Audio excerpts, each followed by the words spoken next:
Bismillahirrahmanirrahim. Alhamdulillahirabbil alamin. Nasta'inuhu wa nastaghfiruh wa na'udzu billahi min syururi anfusina wa sayyiati a'malina. Faman yahdihillahu fala mudhillalah wa man yudlil fala hadiyalah. Asyhadu an la ilaha illallah wa asyhadu anna Muhammadar Rasulullah.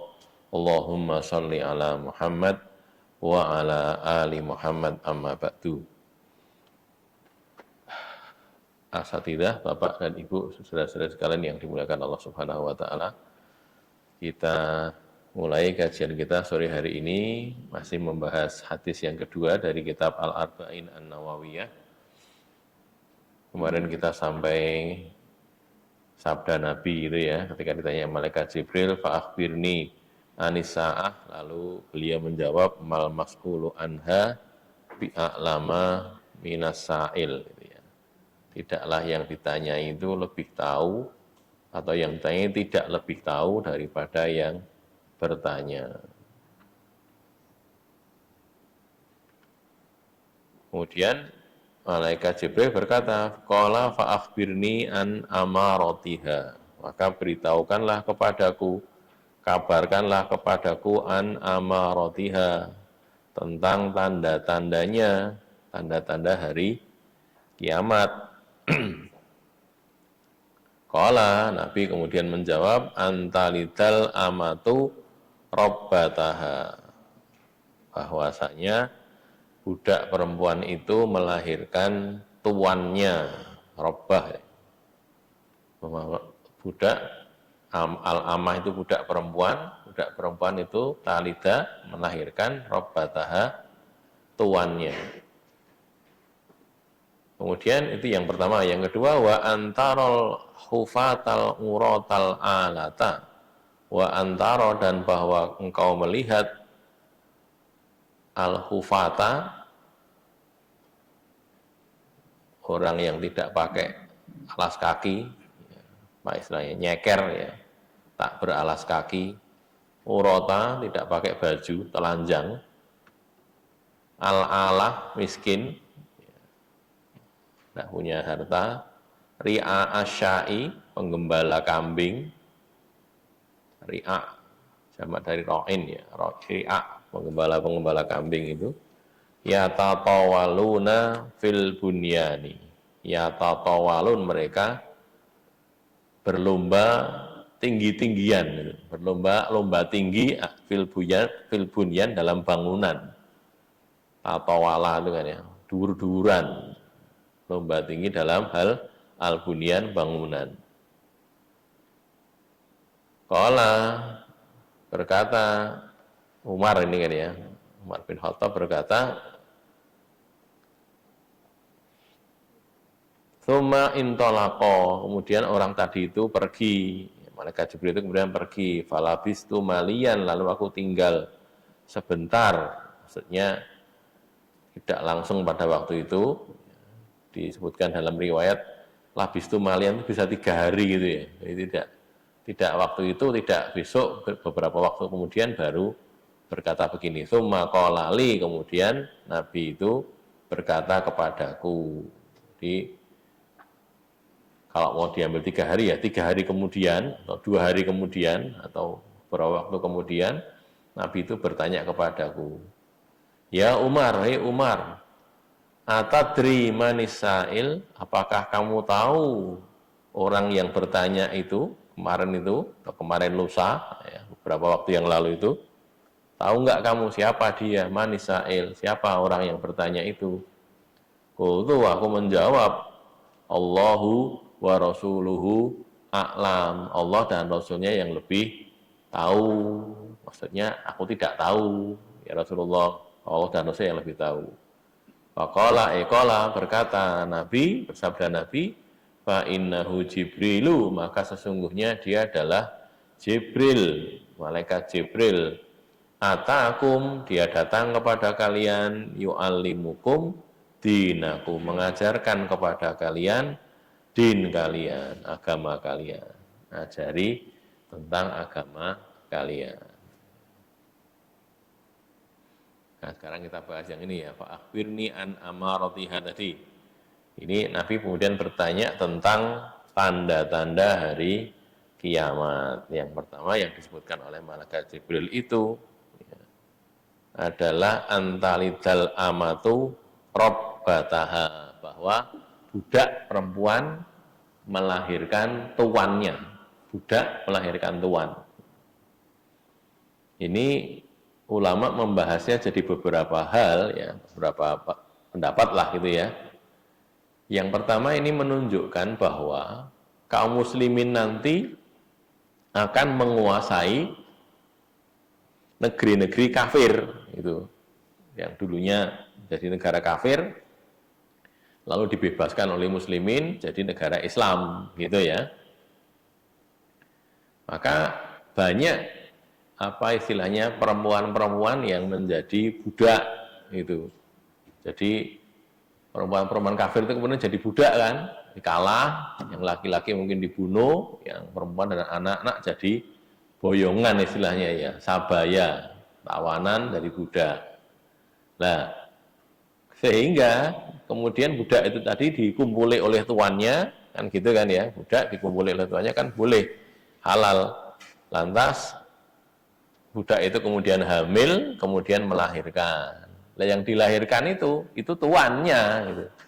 Jadi budak perempuan itu kalau dia hamil dari tuannya, lalu dia melahirkan anak, anak itu bukan budak, anaknya itu orang merdeka. Gitu. Karena itu dari tuannya yang merdeka itu. Maka kalau dalam din itu ada syariat, kalau seorang budak perempuan itu melahirkan anak dari tuannya, biasanya kemudian dimerdekakan. Namanya umul walad itu ya. Umul walad, biasanya sebutannya begitu. Ya. Nah, tapi pada waktu dia melahirkan itu dan belum dimerdekakan, kan berarti dia melahirkan tuannya toh. Anaknya jadi tuan dia, gitu, jadi majikan dia. Bukan budak, tapi dia sendiri jadi budak, tapi anaknya merdeka. Anaknya bukan budak karena dia dikumpuli oleh tuannya, bukan oleh yang lain, gitu-gitu ya. Itu keadaan seperti itu. Maka kalau dipahami begini, ini kan satu pemahaman, nanti ada setidaknya 3 pemahaman ya. Kalau dipahami begini, berarti ini pertanda bahwa muslimin akan berkuasa di banyak tempat. Malah bagus gitu loh. Jadi salah satu cirinya apa? Tanda hari kiamat itu malah kemenangan bagi muslimin gitu. Menang, berkuasa di banyak tempat, lalu banyak orang-orang kafir jadi budak, kan gitu kan ya.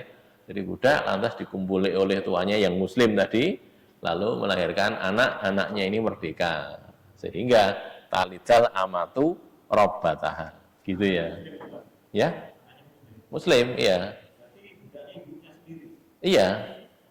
Jadi kan gini ada syariat kan gitu ya. Kalau budak itu bisa dikumpuli oleh tuannya. Tidak harus menikah, memang budak itu haknya tuannya gitu, budak perempuan itu. Dia dikumpuli, tapi tidak boleh dikumpuli oleh selain tuannya. Artinya dia terjaga, dari segi nasab terjaga. Itu kemudian dia hamil, melahirkan anak, anak ini merdeka, bukan budak, karena dia anak dari tuannya tadi. Secara umum dalam Islam memang anak itu miliknya bapak. Anak itu anaknya bapak, bukan anaknya ibu. Ya walaupun yang namanya ibu itu tetap ibu, artinya namanya sebutannya misalnya man ahakun nas bihusni sahabati, itu kan ada ya. Ya Rasulullah, siapa yang paling berhak aku berbuat baik padanya, itu umuka itu ya ibumu itu yang melahirkan kamu itu, iya. Tapi secara fikih anak itu adalah haknya bapak. Sehingga kalau ada perceraian antara laki-laki dan perempuan, anak itu jadi tanggung jawabnya bapak. Gitu. Masih kecil, saya ngopeni sapa? Nek jek cilik masih menyusu misalnya begitu, itu haknya ibu. Jadi diopeni oleh ibunya. Tetapi rezekinya, nafkahnya ditanggung bapak.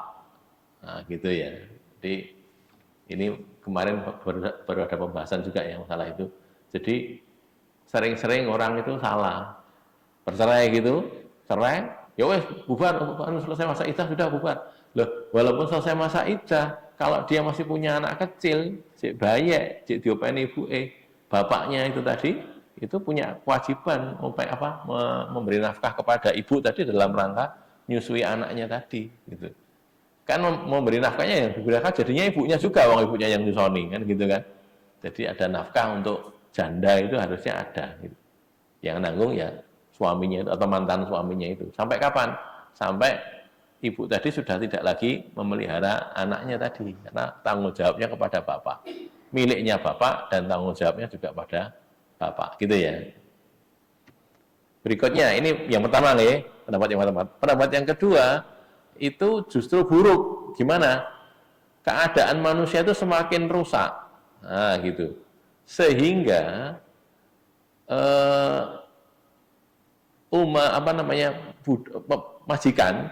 majikan itu menjual budak perempuan yang sudah dia kumpuli. Kembali ke depan tadi ya. Kalau seorang majikan mengumpuli budak perempuannya, maka budak perempuan itu tidak boleh dijual. Tidak boleh dijual. Karena sudah dikumpuli gitu ya. Terus nanti kalau tuannya mati, walaupun dia tidak dimerdekakan ya ini ya, tidak dimerdekakan sampai tuannya mati, kalau tuannya mati, budak perempuan yang melahirkan anak dari tuannya ini merdeka dengan sendirinya. Begitu ya, merdeka dengan sendirinya kalau tuannya itu mati. Atau yang lebih baik ya tadi, dianjurkan untuk memerdekakan ummahatul aulad atau umul walad tadi. Nah cuma karena kondisinya rusak, akhirnya orang-orang itu, majikan-majikan itu juga menjual umul walad tadi, gitu. Lantas akhirnya terjual dia, dijual, akhirnya karena dia punya anak merdeka tadi kan ya, dia dijual jadi budak, berarti kan dia melahirkan tuannya itu tadi. Gitu ceritanya begitu. Jadi ini tetap jadi budak, padahal tadi syariat Islam mengatur kalau dia tidak dikumpuli oleh tuannya nggak boleh menjual, satu ya. Yang kedua, kalau tuannya kemudian mati, dia merdeka, sehingga tidak lagi jadi budak. Tetapi yang terjadi tidak begitu. Yang terjadi, dia malah menjual, sudah tidak boleh dijual. Ini berarti rusak keadaannya. Keadaannya jadi rusak, bukan seperti yang di pertama tadi, pertanda kebaikan bagi muslimin. Kalau ini justru malah kerusakan yang terjadi, sehingga budak yang melahirkan anak dari tuannya itu dijual akhirnya jadi rusak, sehingga dia melahirkan anaknya itu jadi majikan. Itu begitu ya. Maka di sini, kalau di sini asratus sa'ah berarti, tadi kan asratus sa'ah bermakna kemenangan muslimin ya. Kalau yang ini asratus sa'ahnya bermakna merajalelanya kebodohan gitu.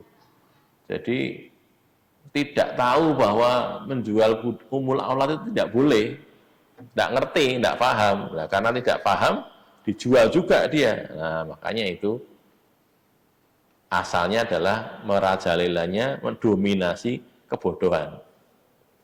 Ini perlu kita waspadai. Kita ini, bapak-bapak, ibu-ibu, saudara-saudara sekalian, kita ini jangan jadi orang bodoh. Nah, gitu.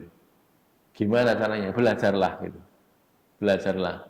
Jangan hanya mengandalkan kan sakeh wong pinter-pinter, jangan. Kita juga harus bisa gitu loh. Kita itu artinya saya yang bicara, dengan sekalian yang mendengar. Kita harus tahu Quran itu mudeng. Hadis harus tahu, harus paham gitu. Punya target sendiri, pokoknya aku ngaji gen mudeng gitu. Bukan sekedar ngaji ngalah berkah, betul ngalah berkah tok nih kudu mudeng gitu. Berusahalah untuk paham. Kenapa? Karena semakin mendekati kiamat itu semakin banyak orang bodoh. Banyak orang bodoh, cuman celakanya mereka itu dia nggak pinter, gitu loh. Kan gitu ya, disebutkan oleh Rasulullah hudasaul ahlam itu kan. Jadi orang-orang yang anak-anak muda yang dianggap pinter-pinter tapi sebenarnya mereka itu bodoh. Tidak paham din tapi dianggap paham din. Akhirnya itu kalau merujuk ke hadis Nabi itu kan nanti itu ilmu akan semakin hilang kan. Bagaimana sabda Nabi itu? Innallaha la yakbidul ilma intiza'an min qulubi ibadihi gitu kan.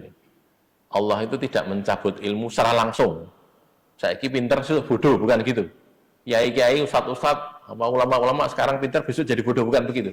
Tapi walakin yakbidul ilma biqabdil ulama.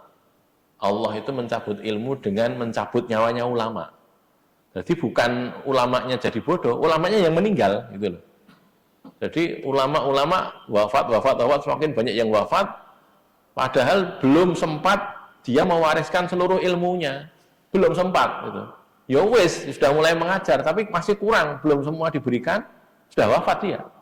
Maka ketika sudah wafat, ilmunya belum sempat diajarkan, belum sempat diwariskan, kan hilang jadinya ilmu itu.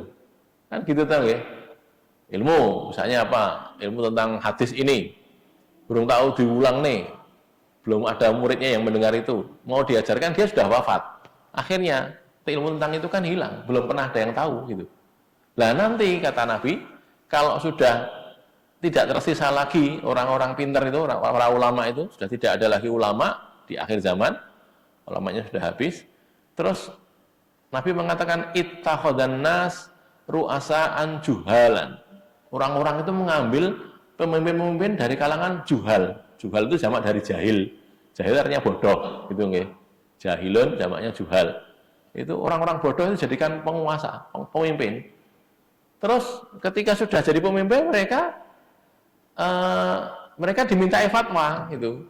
Dimintai fatwa karena jadi pemimpin kan ditanyai, Ustadz atau pemimpin, Pak Pemimpin ini gimana? Ini gimana gitu. Terus mereka fa'aftau bi ghairi hadin. Di sebagian riwayat fa'aftau bi ghairi ilmin. Fasu'ilu, lalu mereka ditanyai kan ya. Mereka ditanya padahal mereka nggak tahu, orang mudeng ilmu, nggak tahu ilmu kok. Terus mereka bikin fatwa tanpa ilmu. Ini gimana hukumnya? Oh halal. Ini apa? Halal padahal haram gitu kan ya. Orang ngerti? Maka yang terjadi fadallu wa adallu. Maka mereka sesat dan mereka menyesatkan. Jadi mereka sendiri sesat, misalnya orang lain. Nah itu beratnya di situ, nggih. Makanya rasa nggak wong liya, awake dhewe gitu saja. Kita saja. Ayo kita sinau, ayo kita belajar, ben kita tidak termasuk orang yang bodoh. Nah, gitu ya. Yang ketiga, saya ada tiga kan ya. Ini juga buruk yang ketiga ini. Maknanya begini, bukan secara zahir kok anak melahirkan apa majikannya, anak atau ibu melahirkan majikannya, bukan begitu. Tetapi ini secara kinayah, kiasan. Karena apa? Banyak ukukul aulad, jadi banyak ukukul walidan, ukul walid atau walidah. Ukuk itu apa? Durhaka. Jadi banyak orang yang durhaka kepada ibunya terutama gitu. Sehingga seolah-olah itu ini kinayah ya, ini kan yang ketiga ya, tadi ada tiga macam pendapat ulama, ini yang ketiga seolah-olah dia itu melahirkan majikannya gitu. Melahirkan anaknya sebenarnya ini anak orang merdeka pada udah merdeka nih. Tapi lah anaknya itu jadi jajah gitu loh. Jajah ibunya. Wet cilik begitu, anak gede-gedenya ya gitu. Jadi anaknya kalau nggak dikasih sesuatu yang dia minta, nangis. Ibunya terpaksa memberikan. Padahal itu madorot bagi dia. Bukan gitu kan?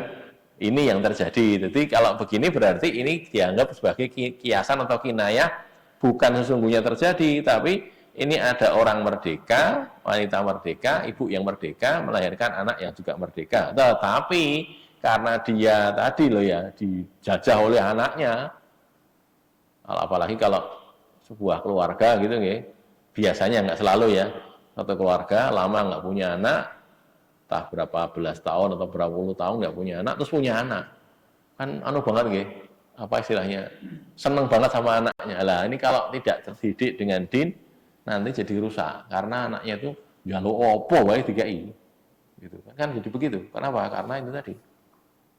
Jadi yang nanti akan membahayakan pada anaknya juga membahayakan pada orang tuanya, gitu ya. Jadi kalau yang ketiga ini begitu. Jadi ini adalah kiasan, bukan sesungguhnya terjadi, tapi kiasan. Jadi kalau yang pertama tadi perlambang kemenangan kaum muslimin, yang kedua perlambang kebodohan karena tidak paham bahwa umul walad itu nggak boleh dijual, tidak paham. Demikian juga dengan hal-hal yang lain, itu sudah kita contoh saja ya. Itu begitu. Jadi dikatakan sebagai tanda hari kiamat. Berikutnya ada kata-kata tadi, hufatal uratal alah ri'a asyai yatatawaluna fil bunyan. Itu kan? Ada orang-orang yang tidak pakai alas kaki, nyeker, tidak pakai sandal, pakai sepatu, itu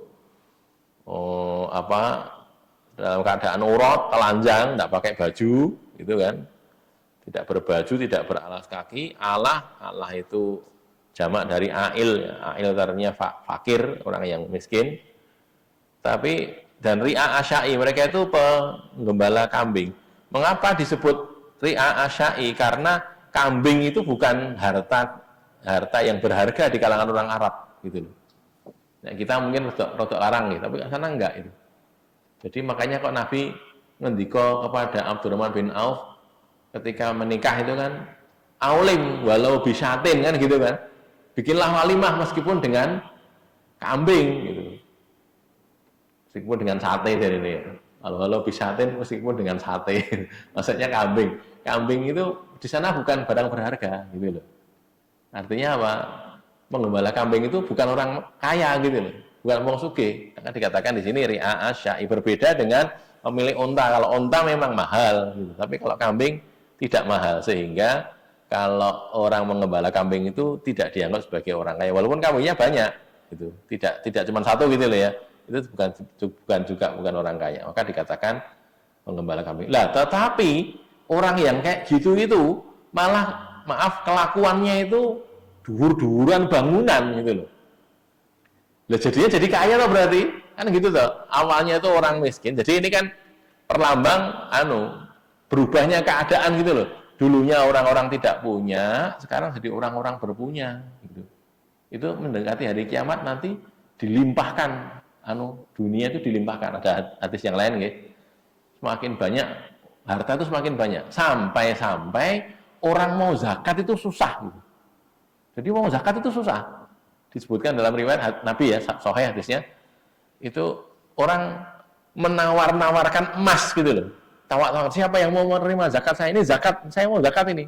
Bawa emas gitu. Tawar-tawarke gitu. Nah, kalau sekarang terjadi gitu, jadi tawake, ibu rebutan gitu tuh. Kalau sekarang ini ya di tempat kita. Tapi itu terjadi di sebagian negara sudah. Negara-negara teluk itu sudah terjadi sekarang ini. Orang-orang sudah sangat kaya, sehingga ketika mau zakat itu susah. Zakat pada siapa? Gitu. Nggak ada yang dizakati lagi. Kenapa? Ya karena sugih kabeh. Ada cerita sedikit ya, kisah nyata ini, kisah nyata. Saya mendapat cerita dari guru saya. Ada orang tinggal di, ya kalau kata kita mungkin real estate lah, perumahan mewah itu. Terus dia itu, istrinya ini kena kanker. Dia kena kanker, nggak tahu stadium 3 atau gimana itu. Terus sama dokter sudah bilang ini, ya sabar ya Pak, sabar ya Bu, ini gini sudah kondisi seperti ini. Gampangnya tinggal nunggu waktu aja lah. Praktis kedokteran sudah tidak banyak bisa berbuat gitu. Tapi dia ketika tanya kepada seorang ustadz, seorang kiai itu tanya, ini ngeten Pak Kiai, begini-begini. Terus kata Pak Kiai, perbanyak amal soleh gitu. Amal soleh yang oke. Banyak amal soleh. Terus nanti usia itu Allah yang tahu kan, sampai kapan Allah yang tahu. Cuman kalau jadi katakan sampai usianya sekian waktu lagi itu juga belum mesti benar, tapi yang jelas mumpung kita tahu bahwa dibegitukan oleh dokter, saya kira perbanyak amal soleh, terutama sedekah. Akhirnya dia disuruh sedekah itu, lalu beberapa waktu kemudian datang lagi pada Pak Kiainya tadi, bawa sedekah banyak itu, bawa uang banyak itu. Niki Pak Kiai, sedekah kula niki. Dimarahi sama Pak Kiai. Karepe ora dibuahku gitu, bukan untuk saya. Sedekah untuk orang-orang miskin sana itu loh. Bukan untuk saya tidak minta uang dari kamu, tidak. Saya nyuruh kamu sedekah pada orang-orang miskin sana sekitar kamu, yang miskin-miskin itu kamu kasih gitu. Jawabannya, Pak Kiai, di perumahan saya itu yang paling miskin saya gitu. Sedekah yang ora iso gitu. Maka saya bawa ke sini bukan untuk Pak Kiai, tapi tolong dibagikan gitu maksudnya. Tolong didumke ini sedekah saya. Akhirnya Pak Kiai mengundang tetangga-tetangganya itu didumke kabeh itu. Uangnya tadi diberikan tanpa sisa. Dia tidak ngambil sama sekali. Didumke orang-orang miskin di situ semua sudah. Sudah gitu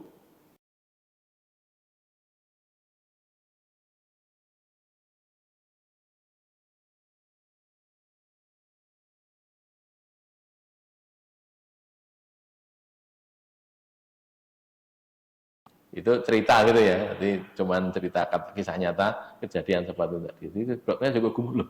Kok Rene cek lagi, dilihat lagi, betul nggak ada konsol sama teman-temannya itu, sejawatnya itu.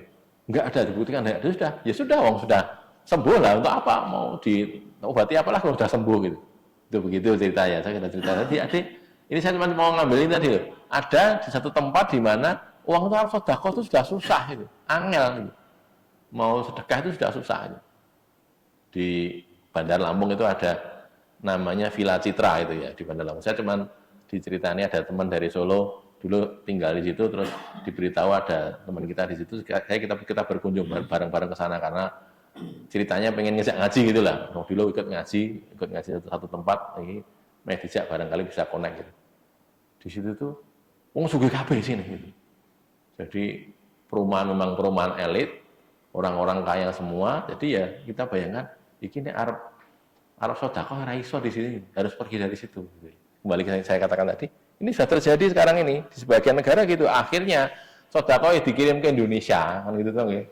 Jadi ini kalau apa nih kok buka puasa bersama kan kalau kan ada tuh ya. Ini kok iftar nggih. Apa namanya nanti ada iftar di mana itu kiriman dari Qatar dari mana itu karena neng kono ki arep bukani wong iki sugih kabeh pisan gitu loh. Ya bukani wong tapi bukani wong melarat gitu. Jadi orang-orang itu kemudian dikirimkan ke Indonesia bikin macam acara di Indonesia ini apalah bikin apa itu untuk sedekah mereka maksudnya begitu karena mes sedekah kira iso. Nanti di akhir zaman gitu ditawar-tawarkan. Apa jawab mereka? Kalau kamu datang kemarin, saya terima itu emas kamu. Sekarang sudah tidak diterima lagi. Kenapa? Mereka sudah jadi kaya gitu. Jadi berubahnya cepat banget itu loh. Dia ingin sih randuwe, sekarang sudah kaya. Bahkan saking kayanya itu dikasih emas tuh loh, ditolak. Nah dia sudah punya kok. Gitu. Tidak butuh lagi. Itu keadaan yang kayaknya kayak menyenangkan ya, tapi menyedihkan. Karena orang nek ora zakat dosa, gitu ya. Mau zakat tidak bisa, mau tidak zakat dosa. Lah terus gimana? Ya itulah keadaan akhir zaman seperti itu. Seperti ini tadi. Dulunya itu ri'a asyai, tidak pakai celana, tidak pakai alas kaki, tidak pakai baju, menggembala kambing, miskin, kemudian sekarang berlomba tinggi-tinggian bangunan. Gitu. Karena sudah jadi orang kaya, sudah sangat kaya sehingga berlomba ke tinggi-tinggian bangunan. Di Arab Saudi itu ya, Arab Saudi lah, Arabia Saudiyah. Kalau Saudi Arabia itu kan bahasa Inggris ya. Kalau bahasa Arabnya kan Arab Saudi. Itu ada orang dikatakan sebagai kalau kata kita di sini keluarga prasejahtera gitu ya. Apa sini? PKH gitu. Keluarga harapan ini betul ya. Pokoknya orang bangsa dikatakan orang miskin itu. Ini ada teman kita di Indonesia ini, dia punya adiknya itu dinikahi sama orang Arab sana di daerah Riyadh di ibu kota itu ya, di Riyadh sana itu. Dia dikatakan sebagai warga negara miskin karena miskin dia ditanggung oleh negara. Gitu. Setiap bulan dikasih gaji dan dikasih vouchernya itu bisa untuk makan di segala restoran itu, mana-mana bisa. Pokoknya dikasih makan untuk sehari sebulan itu sak keluarga bisa makan. Terus dikasih gaji juga. Terus kita tanya, itu kok dikatakan miskin itu bagaimana? Gini, dia itu tinggal di Riyadh sana, punya rumah lantai 3, kemudian punya mobil 1, gitu. Itu dikatakan miskin. Gitu. Nah, di rumah lantai 3, sak marat-maratnya ya sugih toh gitu. Nah, memang kita punya rumah lantai berapa kita. Jadi artinya orang kaya tapi di sana dia miskin. Dikasih itu tadi loh, keluarga miskin tadi loh. Jadi santunan keluarga miskin tadi itu begitu. Nah, terus kita tanya, itu gaweannya apa? Gaweannya itu dulan gitu. Berarti gelandangan dulan itu. Jadi ya orang bukan gelandangan, dia punya rumah, berarti pergi kemana plesir gitu loh. Lah karena apa? Memang tidak punya pekerjaan tetap, makanya digaji sama negara gitu loh, tidak punya pekerjaan tetap. Tapi itu tadi rumahnya itu loh 3 lantai. 3 lantai, ada AC-nya, ada perlengkapan lengkap lah pokoknya, bukan kok rumah kosongan enggak gitu ya, rumah lengkap dengan perlengkapan lengkap itu begitu. Nah contohnya itu tadi. Jadi keadaan miskin di sana itu kayak gitu itu. Lah apa ya berhak untuk dapat zakat? Ya kalau menurut din kita kan ya tidak loh nih. Orang patut untuk zakat toh nggih. Tapi lah piye nek ora enek wong melarat itu? Bukan gitu tadi loh. Keadaannya sampai setingkat itu. Tadi itu di Arab Saudi, belum lagi di tempat-tempat yang lain yang lebih daripada itu kita dapati itu tadi. Akhirnya orang mau infak saja, mau zakat saja jadi kesusahan gara-gara Itu tadi. Baik, yang terakhir dari ini tadi, akhirnya Umar tahu siapa yang datang tadi karena diberitahu oleh Nabi kan. Siapa itu tadi wahai Umar? Itu saya tidak tahu ya Rasulullah, Allah dan Rasulnya yang lebih tahu. Sudah kita lihat kemarin dulu kan, bahwa orang ini datang dalam keadaan rambutnya sangat hitam, bajunya sangat putih, dan tidak nampak bekas-bekas bepergian, gitu kan. Kalau di padang pasir sana, ya sak melitit-melitite wong, nek wong adoh itu tetap ketok reget kan, gitu kan ya. Makanya kalau tidak begitu, berarti bukan orang Medina. Nah, tapi tidak ada yang kenal. Bukan aneh.